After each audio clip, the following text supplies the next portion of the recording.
Hello, everyone.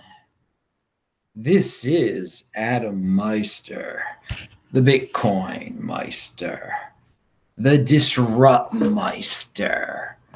Welcome to the Beyond Bitcoin show. Today is April the 21st, 2018. Strong hand, long-term thinking, deferral, gratification. All right, everyone, always check out the link section below. Yesterday, we had a very interesting This Week in Bitcoin. Michael Krieger was on the show. He's going to be speaking with me in Denver on Wednesday, April the 25th. That's this Wednesday. Get your tickets below. Get your Trezor, Ledger Nano, all that stuff. Links below, Meister discount codes. All of that good stuff. But again, all of my archives, we've had some really good shows lately. The taped Los Angeles speech is also linked to below. So always check out the archives. And of course, follow me on Twitter at TechBalt, TechBalt. So before we get into the Beyond Bitcoin part of the show, before we get beyond cryptocurrency, because as you know, the Saturday show is always about, is for now on, well, for the time being, at least this is the third one. We're going to talk about, lifestyle, how to become a better person, be more confident, healthy, just be a go-getter. Just don't sit there. Don't be an 80%er. That's what this show. But before we get there, let's talk about, there's been some Bcash news. I just want to get that out of the way. I'll talk about this tomorrow, but I just wanted to get this out there because some of you don't know about. People are wondering why the heck was Bcash surging? And a lot of us were talking about, well, it was on CNBC. And well, here are a couple things real quick. Bear with me. So this guy on Twitter, Total Buzz Kit, says, riddle of the day, why does Bcash need big blocks when Bcash supporters are destroying the tokens that need to fill these blocks? So there's a Facebook post about this. Some Bcash investors may have noticed that Antpool has recently begun burning Bcash by sending mining fees to a black hole address with each block mined. 12% of the transaction fees earned by the mining pool are burnt. All right, so they're getting rid of Bcash. That's a simple way of saying it. So that some people might have been like, well, wait a second, there's going to be less Bcash out there than we previously thought. We're talking supply and demand. Supply is going down here.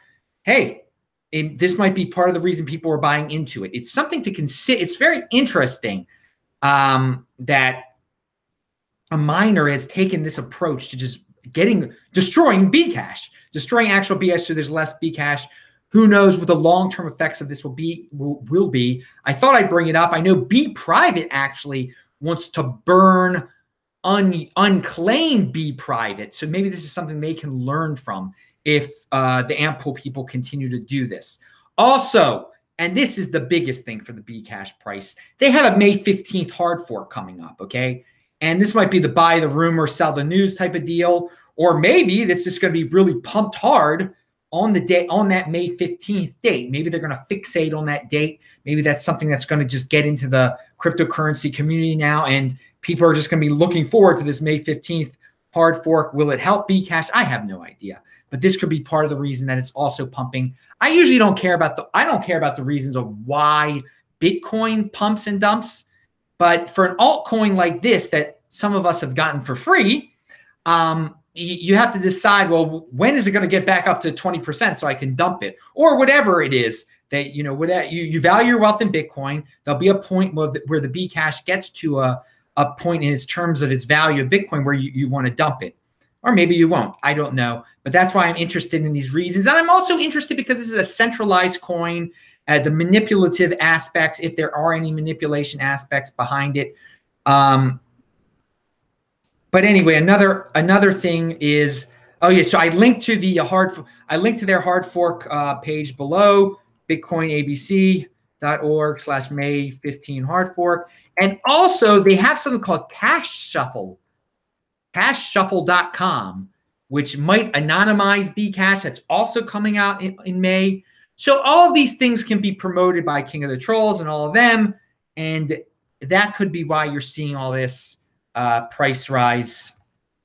Okay, got that out of the way. Let's talk about guilt. Okay, guilt is emotion. It is powerful. Bitcoin gets you away from emotion. Or it should, unless you're part of the useless HR department type crew trying to micromanage everyone else's life. By the way, entire HR departments are complete waste.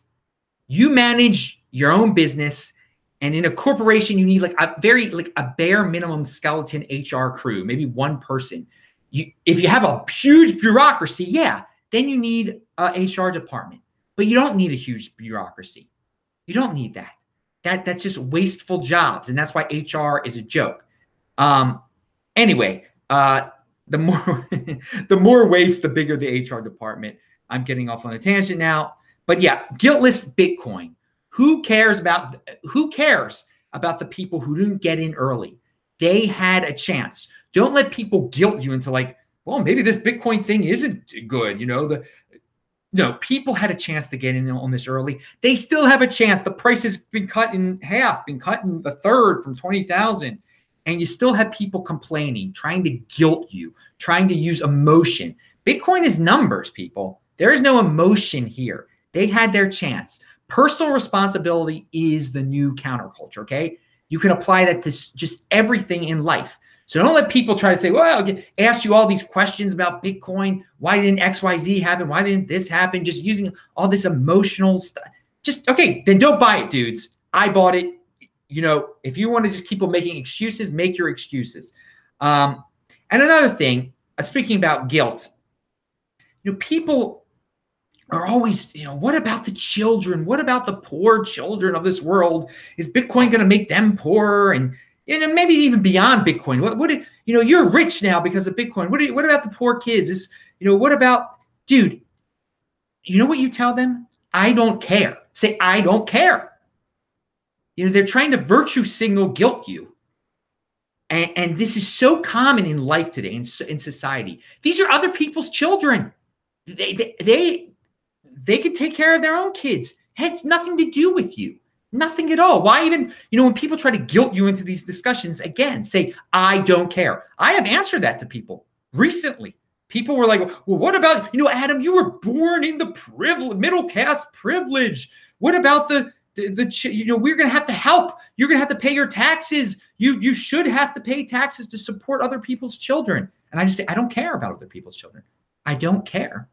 Do you think I magically dropped down into the suburbs that my parents and grandparents and my great-grandparents came from some, Russia or whatever. They were dirt poor, just like all these other people are dirt poor now. They took personal responsibility. They made their lives better. And now look, we built up to where we are. And all my family members continue to build upon ourselves and get better and learn. We crave education. We crave to be better. Personal responsibility. Okay. So don't let people make you feel bad for saying, I don't care about other people's kids. You shouldn't care about other people's kids. It's great it's great to say, I don't care, because then maybe those people will gain personal responsibility. And all of us in the 20% know how great personal responsibility is, because it's made us a better person. It creates intergenerational wealth. Pound that freaking like button, people, if you like this kind of talk that is beyond Bitcoin. Okay. All right. So last Saturday, I forgot to list all the foods that I eat. People have asked me about this. This is not all the foods. These are some of my favorite foods out there. Avocados, chicken, nuts. Like I love, what's a good one? Almonds, eggs, salmon, sardines. And how about salmon? When we're talking about fish here, salmon heads. Yeah. Some of you are like, oh, that's gross. North Americans, Europeans are, oh, that's so gross. What do you eat on the salmon head? Let me tell you, that just shows you how wasteful Western society is. You learn a lot when you're in Asia, and when you're in Asia, they don't waste anything. In very developed, rich countries like Taiwan, Hong Kong, they sell fish heads all the time. and the fish, the sides were what are they? The collars. They call them the collars. Those are the like healthiest part of the salmon also. I love it. So you can, I mean, if you go to a place in America, you probably can get the salmon head for free. So don't try to tell me it's expensive to you know, eat healthy here. Because I mean, I'm telling you, it's worth your, what's there to lose? You go to your salmon guy, you go to the big fish market and you see him about to toss the salmon heads. Say, hey man, I'll give you $1 for that or something. And he'll give it to you. Or just wait till he tosses it in the garbage and take it out of there. You know, the 5-second rule, whatever. I don't know. But let me tell you, it just shows you the waste that we are living in this time of post-scarcity almost. I mean, poor, so-called poor people have big screen TVs. We throw away the healthiest parts of certain animals. And anyway, when I take that fish head, let me tell you, I eat I mean, you can get the cheeks are delicious on the salmon head. The inside of the mouth, you rip that thing apart. The eyes, I eat. And these are healthy. These are really healthy things. So if you get your hold of a salmon head, go to town on that thing and just don't be grossed out about it. I mean, some people might be thinking, oh, it's gross, I'm ripping up a head. You get used to it. Trust me. There's like hardly anything left. You get like a little bit of stuff. That's when you know, and it tastes great. It has the most omega-3 in it, the head of the fish, and we throw it away in America. It's unbelievable there. So let's talk about high omega-3 foods, by the way. So eat those. I linked to a link that lists some of them, and I actually just mentioned some: eggs, salmon, sardines, almonds. And there's other ones that I eat often. But anyway, it's linked to below. Eat those fish heads, people. Seriously. There's your tip. And you can get them for free if you want to, I guess, or for $1 from some. You know, it's it's funny, you know, in New York and in other big cities I've been in, you do go to international markets and they are selling the fish head. But in like suburban, and most of you dudes watching this probably grew up in the suburbs of some big city. No, you can't. They're not selling fish heads out there. It'll gross out the lady in her SUV. Anyway, here is something. Speaking about ladies in their SUVs, here is an ad, and it's linked to below. I was on like a sports site. I was checking a score, okay, and I bet the Orioles score. I was checking somewhere, and they know, you know, Google knows where you are at all times, and it played a targeted ad played, a YouTube ad, and it was for the governor of Maryland. This woman named Krish Vignarajah. Okay, I couldn't believe what I was seeing. First of all, I sociopathic, you know, bureaucrats that want to run for. She says, "I am a mom. I'm a woman, and I want to be your next governor." And it shows her breastfeeding her child. Such an emotional appeal to women. I mean, so you vote for this person because she's breastfeeding and she's a woman, and I think she worked for Michelle Obama too or something. I mean, and this is who's supposed to make our decisions with my tax money. I mean, it just shows you how ludicrous the system has. Imagine a man doing something like this. I mean, with his penis or something. I mean, I imagine saying, this is how far down we've become. This is what democracy has taken us to. It is absolutely ridiculous that that so much power is in the hands of the government now, that they can take so much from us, and that in the end of the day, the people, and it's probably more women vote than men. She's doing a good. I mean, logically, this passes the test now in the politically correct world. Get as many women to vote for you as possible. Who cares? You know, what money you got to steal from men or whatever. If she's breastfeeding, it's awesome. Yes, everything will be all right. She's breastfeeding on camera. Well, we're so progressive. This is why you need Bitcoin, people, because that woman that's breastfeeding her baby who worked for Michelle Obama or whatever, she can't steal your money if you have Bitcoin. She can't take your Bitcoin. Again, if you get caught up in this election type of stuff, you think they're going to change things for the better. They're not. This is what it's turned into. Watch that video, and then you're going to want to buy some Bitcoin, okay? Because you don't want to play. You're not going to want to play this game anymore with Krish Vignarajah and her breastfeeding in an advertisement. Just that plays when I'm trying to find the Orioles score. Unbelievable. But hey, she can't take her Bitcoin. Unconfiscatable. So I talk about one day we're going to truly get to a post-scarcity world.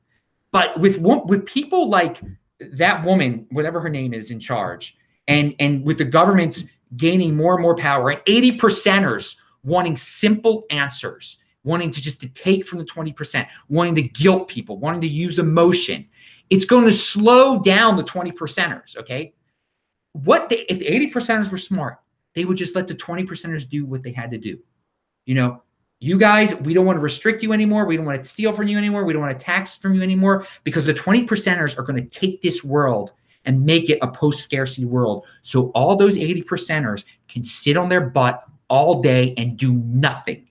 And because there'll be no more scarcity, and there'll be abundance of everything. And we're getting close to where there is, again, in the United States, I mean, the people on welfare, they live quite an abundant lifestyle. I mean, they have big screen TVs, they have Obama phones, they have, I mean, great stuff. But I mean, it's not perfect yet. Again, if they were to say, if they were to think long term and just be like, okay, let's stop getting into these situations where we're shaming, guilting, slowing down, taxing the 80%, the 20%ers. Let them just produce. Let the smart people rule. Let the smart people do what they got to do, and we will live in a post-scarcity society.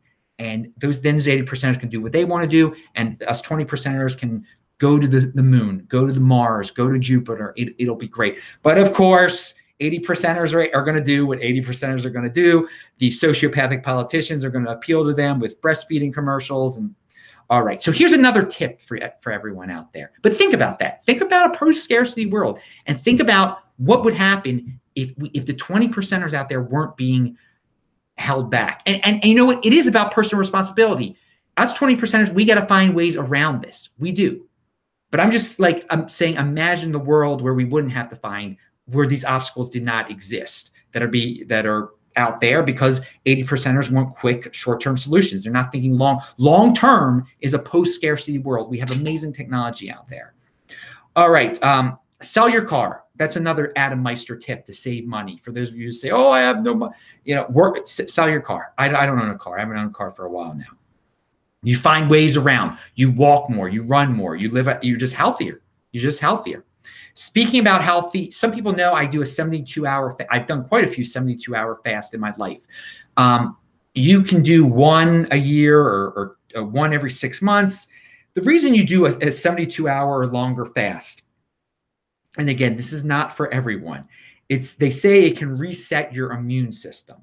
So I'm not saying to try this, but this is something I do, and people have asked me about this. Have I noticed my immune system being reset? I don't know. I mean, I'm already do a lot of healthy things, as you guys know. So I don't know what I feel fine afterwards. It doesn't really affect me. When I'm not even gonna get this. Yes, everything, it's great. It's fine. I think people who are unhealthy is who really see.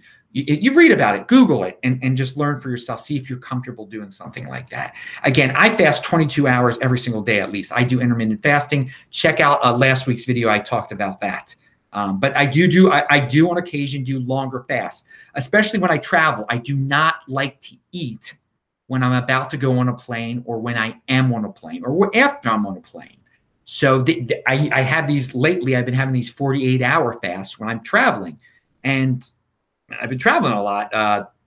I will be traveling. I mean, I'm going to Denver on, Tuesday? So again, that'll be a 48-hour fast day. When I got here to LA, it was a 48-hour fast. Anyway, let's move on here from the fast stuff. You guys Google it. I'm healthy. You should cross your fingers. I don't want to jinx anything like that. And I do want to say something.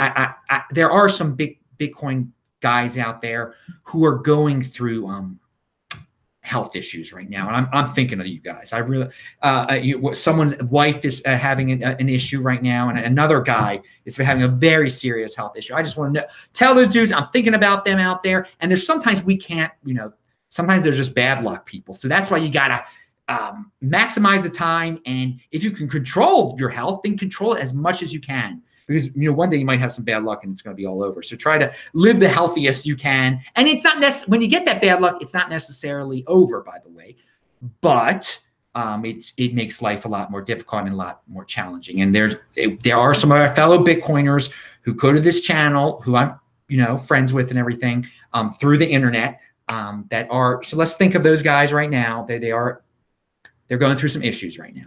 Anyway, and I'm thinking about them. I'm thinking about them. So, and I sent them the best tips I could send them. I try to help everyone, but again, I'm not an expert on certain serious conditions, obviously. And there comes a point when it gets super duper serious. All right. So, and yes, and I'm talking about one of our fellow Bitcoiners out there does have brain cancer, and it's I'm definitely thinking of him.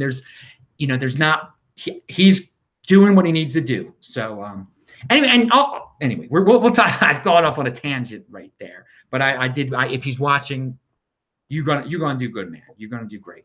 So and when I was in St. Louis this past weekend, I was talking to a friend of mine, and we were talking about how you can't look back on the past and say, there's no shoulda, coulda, woulda. Don't be a shoulda, coulda, woulda person. If you had a bad event, don't say, it could have been different had I done it. Let that bad event change your life and lead you down a good path. Bad things can lead you down. They lead you down a different path. Make that a good path. Don't say, well, I should have bought Bitcoin right then. No, it's taking you to a path to where you are today. Now you can buy Bitcoin. Don't have that mentality, that shoulda, coulda, woulda mentality. I don't have that. It's like the past is the past. Leave the past in the past.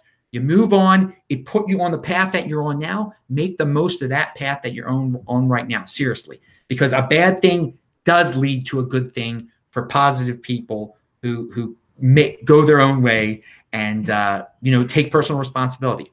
Another tip, and I'm not doing it right now, but I stand most of the day. I set up a standing desk. You can just put your computer on top of a box, on top of a desk or whatever. Right now I am sitting down, but I stand for so much. Standing is healthy, is very healthy. So try to stand as much as possible. Don't sit. If you're going to sit, don't sit for more than a half an hour, they say. I don't know how bad that is, because they say like sitters are more prone to death. But then aren't most people who sit overweight anyway? And so what's causing the death? Them being overweight? So if you don't have a standing desk, or if you can't make a standing desk, it's not the worst thing in the world, but it's something to experiment with. It's something I do quite a bit. And you guys can tell when I'm standing and everything. Right, again, I'm sitting right this second. But all right, there's a guy. This is a nice tweet. I can't pronounce his name. He's from Holland or something like that. It's linked to below. Leshkrawat. A better goal is contentment. The satisfying feeling that you're currently taking the best crack you can at a good life path.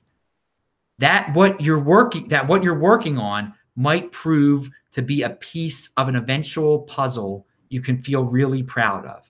Okay, so find meaning in your life, people. Find meaning. Work on things that have meaning, a goal to be your own personal contentment. Don't do it for someone else. Don't do it for your mom or for your wife, do it for yourself.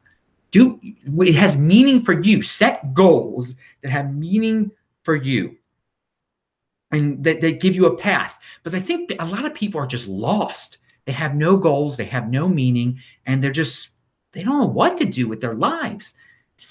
Try to be contentment. Think of contentment, being content, but have a goal to get there. I want to, in 2 years, I want to be living. I want to be traveling the world. So how do I get there? What steps do I need to take? What do I need to sell? What healthy steps do I need? Things like that. Something you can be proud of too. There's nothing wrong with pride. Again, people guilt you into not being proud anymore. No. You should be proud. You should have goals. You shouldn't want to be a victim. This victimhood thing, there is no contentment in victimhood. There is no meaning. You're just going down a drain, and you're becoming a cog in a machine. And you get, what do you get from being a victim? You get prizes from being sad. You get people feeling bad for you, that's such a negative zone. You want positivity. You want meaning. Strong hand. Pound that like button, people.